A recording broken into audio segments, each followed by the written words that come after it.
Dr. Paul Mason, Dr. Sean Baker, and Professor Don Lehman. The reason I'm showing you these really wise gentlemen is that we've been eating a ton more fiber in America over the last approximately 30 years.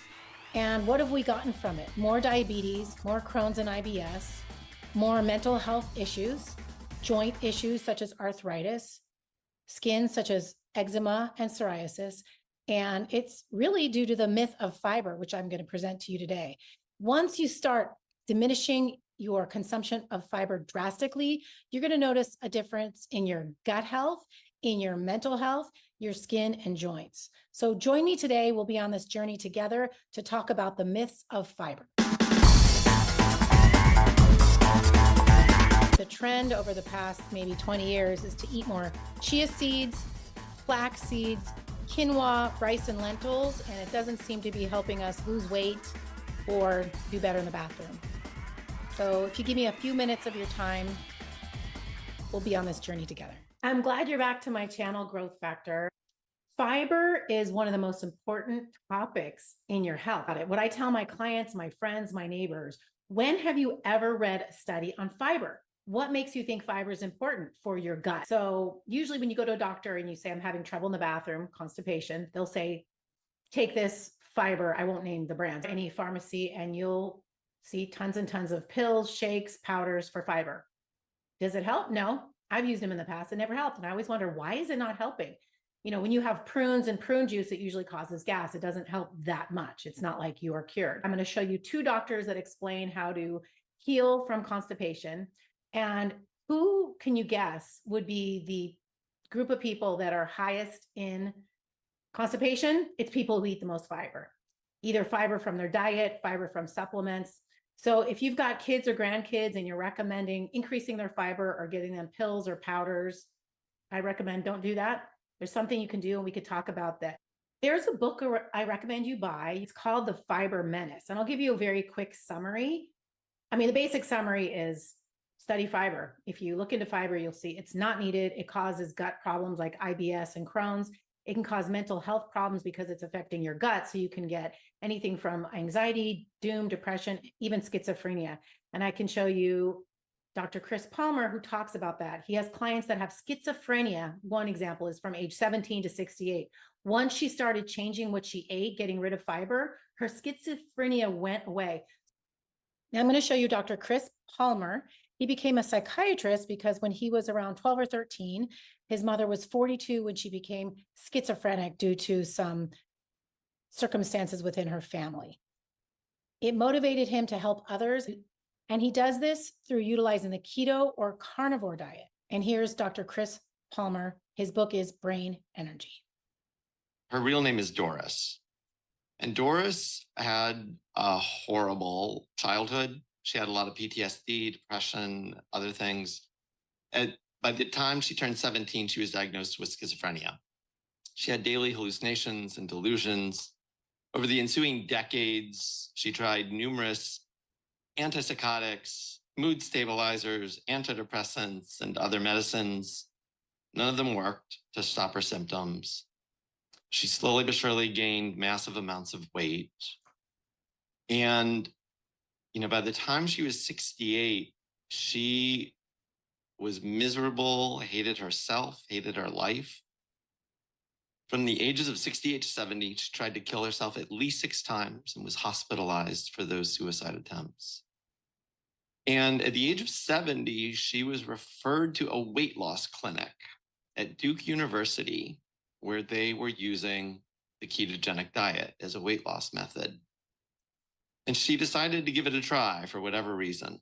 And within 2 weeks, not only did she begin losing weight, but she spontaneously reported that her long-standing auditory hallucinations were going away. Within months, all of her symptoms of schizophrenia were in full and complete remission. Within 6 months, she was off all psychiatric medications and remained in full and complete remission. Doris went on to live for another 15 years. She lost 150 pounds, so the weight loss thing was secured, but much more important, She remained symptom-free from symptoms of schizophrenia. She remained off psychiatric medications. She remained out of psychiatric hospitals. She never tried to kill herself again. And when I last spoke with her, she actually said she was happy to be alive. She attributed her recovery primarily to God, that she really felt that it was a miracle from God. And she asked me to tell her story far and wide to anyone who would listen, in the hopes that it might help even one other human being spare the suffering she endured for decades. It was our grandparents and great-grandparents that before they fed us fruits and vegetables, they took the peel off. We don't do that anymore. We think we need more and more fiber, but this is how it used to be. Japan still does this, Italy still does this, and France still does this. So if you look up recipes from those countries, they're taking off the skin. Americans, on the other hand, doctors and the American Medical Association and the Dietary Association recommend that you get 30 to 40 grams of fiber a day. And in America, we are one of the most constipated countries. So I don't think you're going to want to follow. As a result of the American way, we now have a pandemic of gut issues like Crohn and IBS, diabetes, cancers, obesity. So are we doing it right? The trend to drink more and more water came because we're eating more and more fiber. The more you drink, the more you urinate, and it's pretty addicting. So then you need to drink more to urinate more, which actually pulls potassium out of your body. Potassium is one of the main causes of constipation. It can cause hard stool. And when you have that situation, your doctor will tell you increase fiber and increase water. It doesn't seem to work. The fiber most of us eat are in cereals, breads, fruits and vegetables, legumes. Fiber-rich foods contain 10 to 20 times more carbohydrate than they do fiber. And then your colon becomes dependent on fiber to move your bowels when there's something else you can do. Here is Dr. Paul Mason to tell us about the myth of fiber. I'd like to present to you the best trial that I could find. This was a case-controlled study. So in this study, 63 patients who presented with constipation were recruited, and high and low fibre diets were compared in these patients. And this also included a zero fibre diet that required the complete cessation of all vegetables, cereals, fruits, wholemeal breads, and rice. So this graph here represents the percentage of study participants before the study suffering from each of the symptoms listed on the right side. So you can see, before the study started, all of them had constipation and strain opening their bowels, and a number also experienced bloating, bleeding, and pain. And when the study participants, those who went on a high fibre diet, we can see that the proportion suffering symptoms actually increased, especially bloating. So then there was a reduced fibre arm. And what you can see here is that those on the reduced fibre diet actually demonstrated a modest reduction in symptoms. So the question is, what happened to those, the majority of those in the study, who had zero fibre in their diet? This is not a mistake. I didn't just forget to put something in the slide there. Now, not one patient on the zero fibre diet had any symptoms. That's quite astonishing, really. And these findings were highly statistically significant, highly. They weren't due to random chance. Now, just out of interest, every single person in the low zero fibre group ended up having one bowel action per day, every day. How did this compare to those in the high fibre group? One bowel action on average every 6.83 days. Still think that fibre is good for constipation? I'm going to show you Dr. Sean Baker, and at the end, I'm going to explain a little bit what I tell my clients, friends, and neighbors, what I recommend.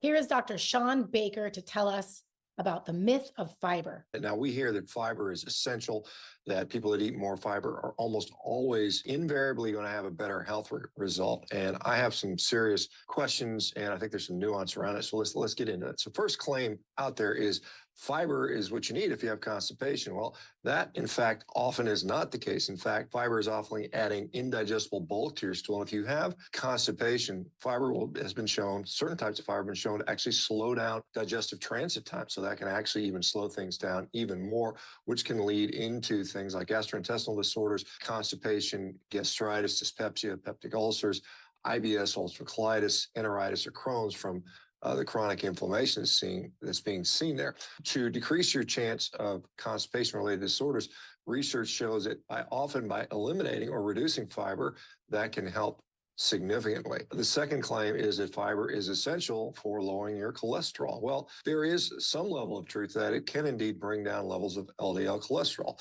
Is that actually good or not? I think that is something that is very much debatable. I think it depends on what your overall situation is. Like I said before, I think LDL cholesterol is a dependent rather than an independent predictor of cardiovascular disease. And I think we're seeing more and more research that supports that. And so the effect that fiber has on that anyways is quite small regardless. And so I would not rely on that to lower my cholesterol significantly to a point where it's going to make a big difference in cardiovascular disease. Eating enough healthy, high bioavailable food is something that's going to provide probably a much better effect. Remember, fiber is indigestible. It's hard to get much nutrition out of there. It basically is just bulk that we just kind of shove through our digestive tract. All right, eating lots of fiber with carbohydrate-filled meals can prevent elevations in blood sugar. Again, this is some nuance here. While yes, it tends to do that. If you compare, say, drinking straight apple juice, which I don't recommend, it's pretty much horrible for you, compared to eating an apple, you are going to have a less of a acute blood sugar spike, but the area under the curve is going to be very similar. You're going to get a slower, more protracted blood sugar rate. So the glucose and the carbohydrate still gets in the system. You still have to deal with it. Is it going to make a big difference or not? Again, that's questionable. This is probably the big fiber protects you from colon cancer. Now, the evidence for this, there is some evidence out there, but it is overall extremely weak. In fact, this 2007 review paper of the literature looking at fiber's role in preventing cancer found that, quote unquote, a strong case cannot be made for a protective effect of dietary fiber against colorectal polyps or cancer.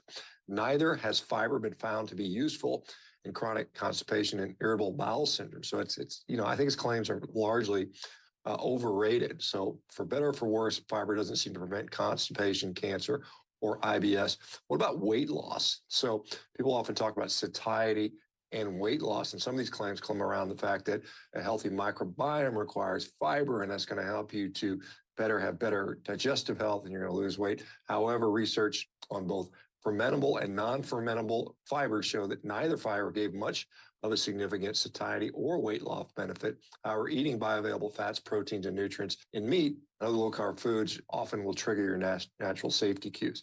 All right, so my overall take with this is, I think when we look at studies touting the benefits of fiber, we have to look at what is it compared to, right? Typically, it is a standard American or some kind of westernized diet, and that's just a garbage diet. So fiber is often a marker of a better nutrient quality. What is the fiber replacing? Well, if you're taking fiber-rich foods and replacing things like ultra-processed garbage, then it's going to have an effect. It's going to have a beneficial effect, just about anything in that situation. Well, I think a lot of times, so we're not asking what the comparator group is. Are we comparing it to someone on a low-carb, meat-rich diet? Clearly not. Those comparisons have not been made. I see in my own day-to-day observations and practice, every single day, people that eliminate fiber from their diet often see significant benefits in our health. So we can't ignore those observations. Now, eventually you have dysbacteriosis and general dysbiosis. That means you're consuming too much fiber and too little fat. Remember the trend of the 80s and 90s? We were told don't eat fat. And that was one of the worst things we could do.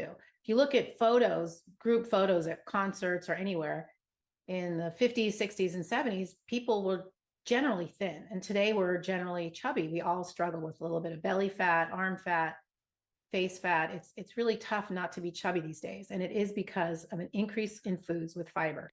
What happens is when we're consuming fiber through fruits, vegetables, legumes, breads, cereals, we are changing the gut microbiome. So when you switch over to the way of eating that I'm going to recommend at the end, you're going to notice a difference, and it might be uncomfortable for a week or two, but eventually you'll get used to changing your gut microbiome, where you drastically reduce how much fiber you're consuming. Your constipation and issues in the bathroom will disappear.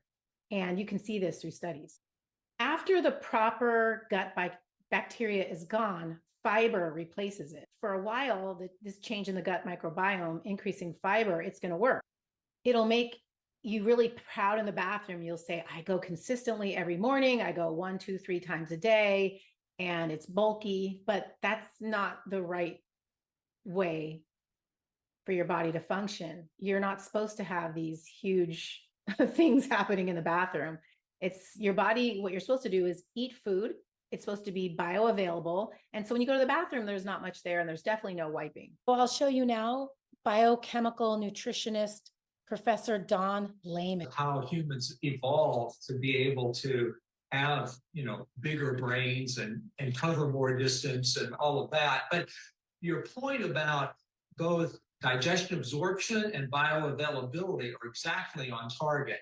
All of the vitamins and minerals that we get from consuming animal foods are all in very highly digestible forms and very bioavailable. If we take protein, for example, proteins that are contained in plants at best are about 65% absorbed.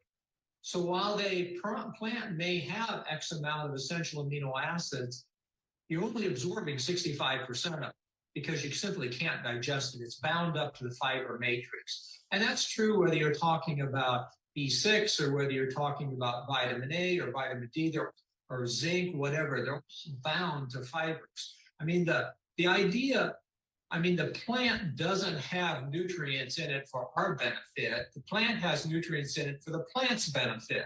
So that means it's integrated into the structure of the plant. And the issue is we can't break that down. One of the beauties of a ruminant animal like a cow or a beef animal or a sheep or a goat is they have a ruminant stomach that can actually break those fibers down and get the nutrients from it. Cattle are what we call an upcycler of nutrients. So they can take an extremely poor diet of grass and silage and even waste products from cotton milling, and they can basically make high quality protein or milk out of it. So they're great upcyclers of poor quality diets to make human high quality diets. Biochemical nutritionist, Professor Don Layman. He not only taught the world that eggs are healthy. Remember, eggs were not healthy, then don't eat the yellow, only eat the white. And eggs are healthy, and cholesterol is a myth. Based on studies, people who live the longest have high cholesterol. And think about it. If you look up what is cholesterol for, it is for your health. It helps with the sex hormones, estrogen and testosterone. It helps convert vitamin K1 to K2. Your brain is made up of a lot of cholesterol. So we need cholesterol. We don't need to fight it. What has been causing obesity, heart disease, diabetes, Crohn's, IBS? Most likely it is seed oils, which I'll show you, because it's manufactured with hexane, the canola oil, soy, safflower, grapeseed oil, all the oils that are at restaurants because they're very inexpensive. They're made in bulk. It's basically the pharmaceutical industry, the seed oil industry, the fiber industry, cereal industry. A lot of them are the same company. So if you look up all of those products I just mentioned, when you go to the market and the pharmacy, they're made from just a few companies. So really the whole myth of fiber is to get you to eat these products, these bars, these pills, these powders, is to get you to eat things in boxes and bags like cereal. So if you just really stick to a more ruminant meat eating diet, you're going to have a clearer mind, a clearer gut, clearer skin, teeth, eyesight, hearing, and you'll do it better in the bathroom. So because you're utilizing the food. What happens is when you eat foods with high fiber, you're manufacturing fiber, and those fibers, those parts of the plant, the leaves, stems, and other parts are pulling the nutrients out of your body. So for example, let's say I just had a cup of broccoli and you had a burger, rib, or steak. You are getting close to 100% of those vital nutrients, which is heme iron, DHA, EPA, taurine, vitamin D3, vitamin B12, vitamin A, which is retinol, creatine, carnitine, and carnosine. All these things contribute to proper gut health, which affects your mind. So proper mental health, proper skin, you're going to see your eczema and psoriasis heal. And finally, large stools are what cause your hemorrhoids. So if you feel you're a very healthy eater and you don't understand why you're getting hemorrhoids, it's because you become a fiber manufacturer. You're supporting the cereal industry, the fiber industry, even if you're just getting it from lentils, rice, fruits, and vegetables. You're supporting the fiber myth, and you're going to be affected in the bathroom. So hemorrhoids could be a result. There could be bleeding or just general discomfort. What we become is overweight on a high fiber, which is a high carb diet. And your colonoscopy could show diverticulosis or diverticulitis, which is caused by a high fiber, high carb diet. The impact of dysbacteriosis is Crohn's, IBS, IBD. The way we were taught to eat is not based on studies or science, because when you actually look at the studies and science, you'll stop eating fiber. Your gut will heal, your mind will heal, and your skin will heal. There's usually teenage or adult acne involved in the problem with fiber and carbs that will melt away once you start changing what you're eating. Now that you've been presented the studies by Dr. Paul Mason and Dr. Sean Baker, what I'd like to explain to you is my own personal story. I was struggling in this way. I was eating fiber, the normal SAD diet, standard American diet, and I was struggling. And once I started to increase meats, which a lot of people don't like to hear, but this is what I tell them: your gut, skin, mind, and joints, and your mental health will be affected if you don't sacrifice those animals. So you can sacrifice your mental health, your gut, and other mental and physical challenges, or those animals are sacrificed for their protein, because those animals have all 20 amino acids for you and your mental health and your gut health, as well as all the nutrients we talked about in the beginning of this video, taurine and heme iron. I hope you share this video to help people understand the myth of fiber, and hit the subscribe button, and also find me on Rumble by entering the words growth factor. Thanks for being here today. This is Amalia, here to help you using nutrition and hypnotherapy.